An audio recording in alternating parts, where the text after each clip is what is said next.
Hello, my name is Nick Andrews and I'm the CEO of USA BioEnergy. Glad to present here today at the Alternative Fuels and Chemical Coalition Global-Based Economy Conference and Exhibit inaugural event. I want to say thank you to Rena, Mark, and CJ for your efforts.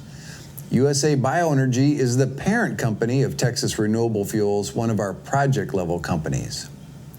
USA BioEnergy was created to develop a series of advanced biorefineries that turn forest wood waste into clean-burning transportation fuels. Our first biorefinery will produce an estimated 33 million gallons of sustainable aviation fuel and renewable naphtha annually. We take ESG seriously. We're environmentally focused, creating negative carbon intensity score fuel, making a social impact by creating jobs in rural areas and by reducing harmful emissions and thus improving air quality. And in governance, 2 of our 5 C-level officers are incredible women. We currently have 3 locations secured with offtake agreements for 7 advanced biorefineries so far. Our stated purpose is to be the world's leader in advanced biofuels, and we intend to lead in the energy transition.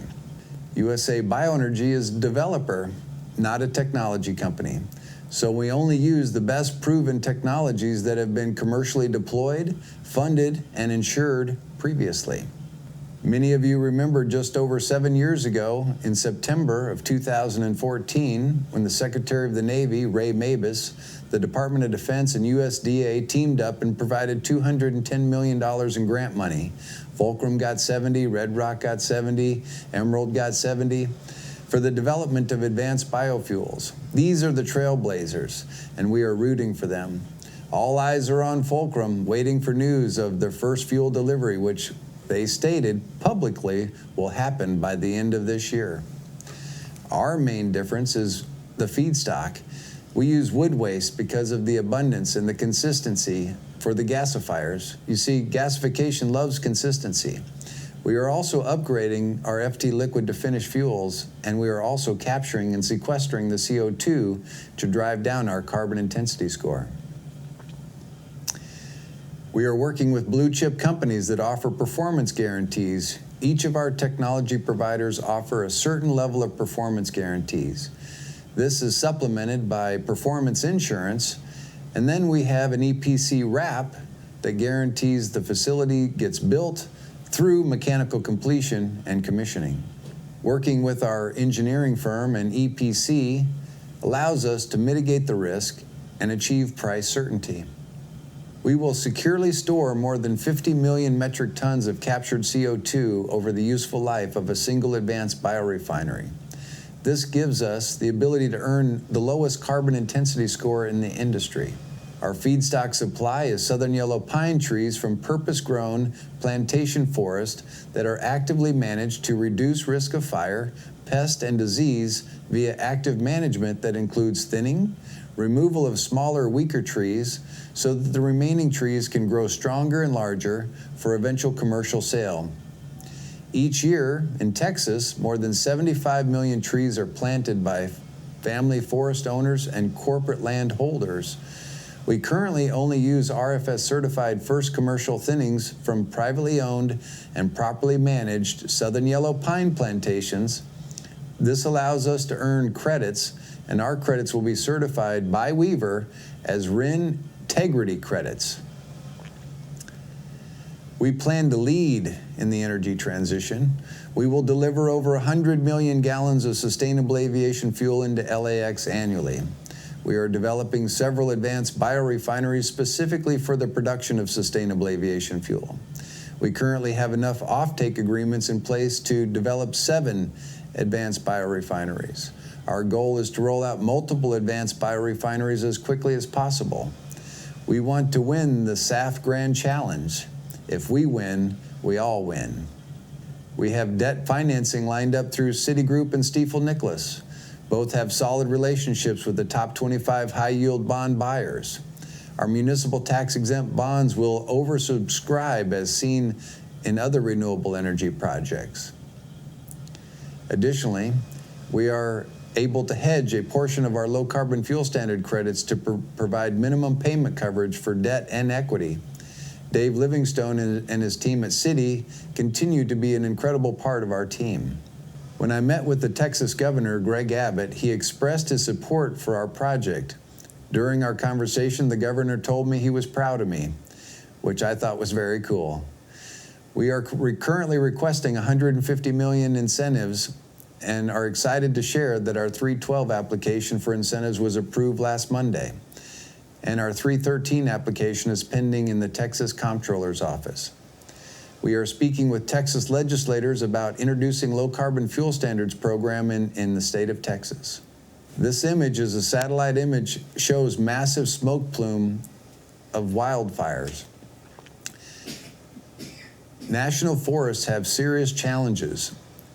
The nation is facing a growing forest management and wildfire crisis, accelerated by climate change. Currently, forest wood waste is open burned or left to decompose. In 2020, just in California, 4 million acres burned, releasing 112 million tons of greenhouse gases. Firefighters used 11 million gallons of fire retardant and 31 people lost their lives. Fire destroys over 10,000 structures, cost over $12 billion in damages, including over $10 billion in property damage and $2 billion in fire suppression costs. National forests benefit from thinning and removal of dead trees and debris that are on the forest floor that fuel wildfires. Prescribed fire is normal practice. In Colorado alone, there are 180,000 debris piles from forest management that needed to be burned, which couldn't be completed this year because the state's air quality restrictions required no burn days when air quality was too poor. This wood can be used to produce advanced biofuels. This is definitely a better alternative fate than burning the wood, which produce toxic greenhouse gas emissions and obviously reduce air quality. We've been contacted by folks in California who are desperate for us to come in and build an advanced biorefinery to take their fire fuels. They weren't aware that we are not able to do so. We'd like to help them, but we're not allowed to use those trees from federal lands. So as of today, no national forest residuals are used towards the creation of RINs. Access to national forest biomass would allow us to expand location options, something we'd definitely like to consider. If we're able to use woody biomass from national forest, one way for us to have access to waste includes coordinating with logging operators to take all the waste previously destined to be burned, including logging slash, limbs, tree tops, unusable larger pieces, for the conversion of renewable fuels, including sustainable aviation fuel, instead of these slash piles being burned. To obtain capital, we must show biomass availability for 20 to 30 years, assuring feedstock for the life of the biorefinery.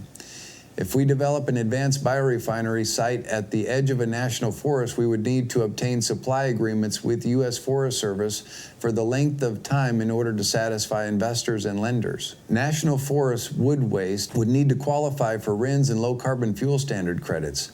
This has been discussed in working sessions with EPA and USDA Forest Service staff, where we're seeking solutions to these challenges. One potential solution would be for the EPA to recommend changes that include using an urban wildfire map to identify areas of moderate to high risk of wildfire that would meet the definition of areas at risk of wildfire, revisions to the definitions of immediate vicinity of where people and public infrastructure are also needing clarification. EPA would also need to allow wood waste from national forests to qualify for RINs.